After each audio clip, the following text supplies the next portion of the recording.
Shalom Uvracha, Shavua Tov, on commence la paracha de Ki Tissa. Ki Tissa et Rosh Ben Israël se relever. Malheureusement, dans cette paracha, il est raconté un drame, celui de la faute du veau d'or.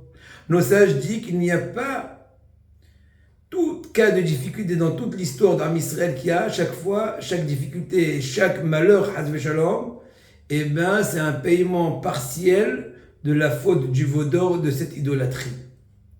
Bien sûr, un des plus grands désastres, c'est la destruction des deux temples, qui sont aussi liés à cette faute du veau d'or.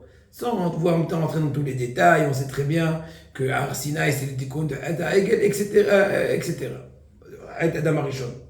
Mais en tout cas, l'idée que je veux remettre en évidence, il faut savoir que si on parle du Beth Amikdash, qui est donc résultant, entre autres, de par la faute du veau d'or, depuis que le Beth Amikdash a été détruit, toutes les hashpaot, les influences positives qu'il y a eu, ont été malheureusement annulées. Et là, le Al-Shir HaKadosh vient nous dire un grand secret, il y a une exception. Laquelle? On s'est trouvé lors de l'inauguration du temple. Aaron Cohen était un peu déçu, comme ce qu'il est mentionné dans le Parashat Ba'alotra. Jusqu'à quand Baruch Hu est venu le consoler, comme ce que dit le Midrash, il lui a dit, n'aie pas peur, la tienne, elle est mieux que la leur.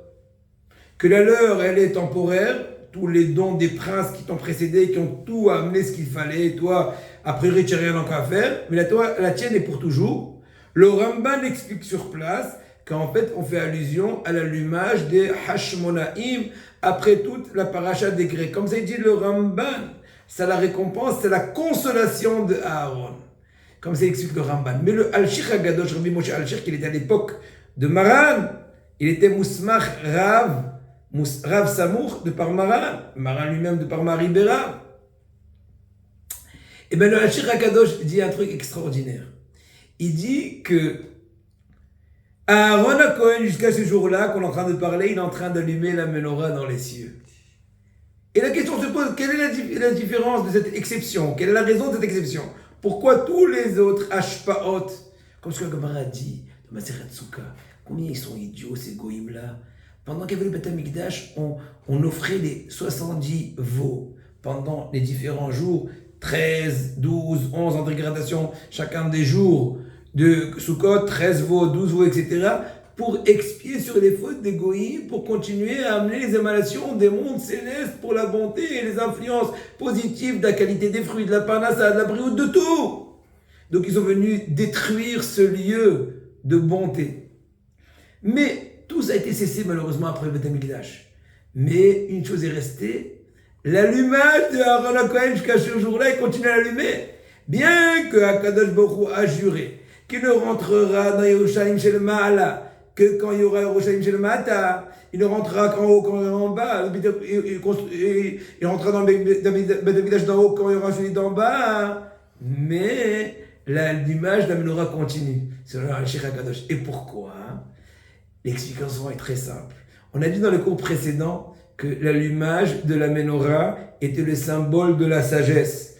Peu importe combien tu acquiers la sagesse, en fin de compte, dans les cieux, ils donneront le complément, quand on va raconter l'histoire avec Abraham de Vologène, avec le fameux monsieur là qui s'est apparu lui dans le rêve.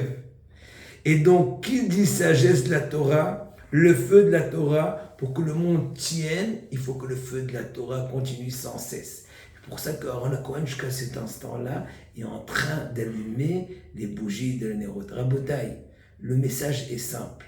Soyons conscients de l'influence de tout notre travail, nos tefilot, nos prières, nos actions, nos mitzvot, nos bonnes pensées. Et Hazeshor, même à l'inverse. C'est marqué que quand on fait de mauvaises actions, on est en train de détruire le Beth Amikdash d'en haut, et ça recule, Hazeshor, l'échéance de la reconstruction du nouveau temple. Et Ratzon, Jiniske, Shibane, Beth Amikdash, Bibéa, Amen.